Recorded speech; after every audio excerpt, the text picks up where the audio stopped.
Hi, this is Pete Keff with a demonstration of the ruggedized version of the Computar MPW2 Series lens. The MPW2 Series is a 2/3 inch format, 5 megapixel C-mount lens available in focal lengths of 8, 12, 16, 25, 35, and 50 millimeters.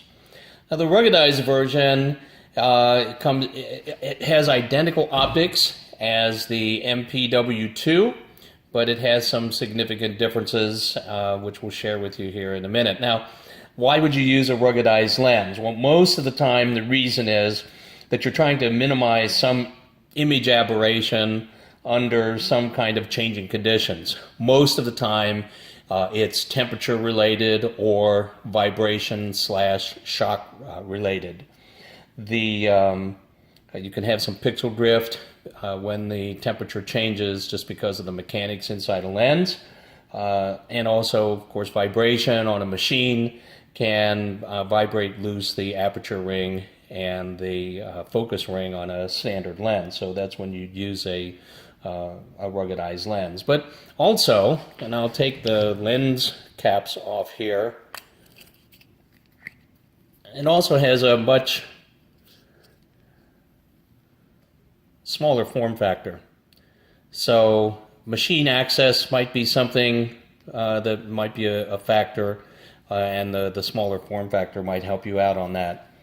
Now, as I said, the optics are identical to the standard MPW2 series, and so one of the first things you might notice on this lens is it does not have an aperture ring, and the reason is that that's one less thing to have to worry about when you're trying to lock things down.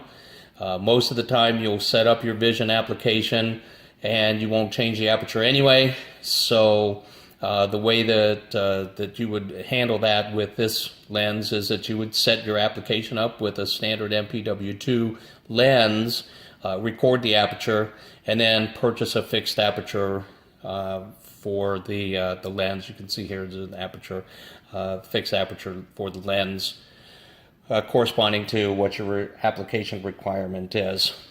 Now, this lens has a redundant lockdown feature for the focus ring. And the way this works is, see, here's the little culprit right here. These guys are always vibrating loose on machines and robot applications. So the first thing that you would do would be to loosen the tightening screw there, and then you would loosen the focus ring by turning it counterclockwise as you're looking into the camera. And then you see here is the focus ring, and you would adjust your focus near, far, however you needed to do that. Once your focus is adjusted, you hold your focus in place, and then you tighten the focus ring. And once you tighten that's tight, you go back and you tighten your adjustment screw, your tightening screw, and you can see here this that ring doesn't go anywhere. That focus ring doesn't go anywhere. So that's the redundant focus lock feature. You've got the ring and the screw. So you can reduce callbacks and reduce the tweaking that occurs when the vision application doesn't work because A, it must be out of focus. But this is the demonstration of the Computar ruggedized MPW2 lens.